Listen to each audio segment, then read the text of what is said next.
Ang bango ng mic.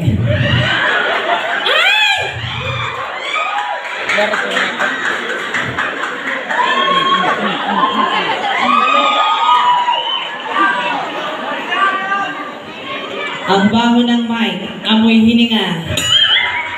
Walang iya ka candidate number 3, nag-iwan ka pa ng malaking tinga. Hindi lahat ng kabayo ay nasa kwadra. Yung iba ay nauna na. At yung iba naman ay kasunod ko na. Good evening, madlang people. Narito na sa inyong harapan ang Diyosa ng kagandahan. Maganda ako, di ba? Hello!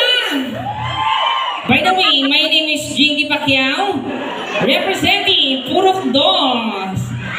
At naniniwala sa kasabihan, kung ang mga babae ay tinaguriang ulan, at kung ang mga lalaki naman ay tinaguriang mga kidlat, kaming mga bebot ay tinaguriang namang kakalog-kalog sa inyong mababahong itlog!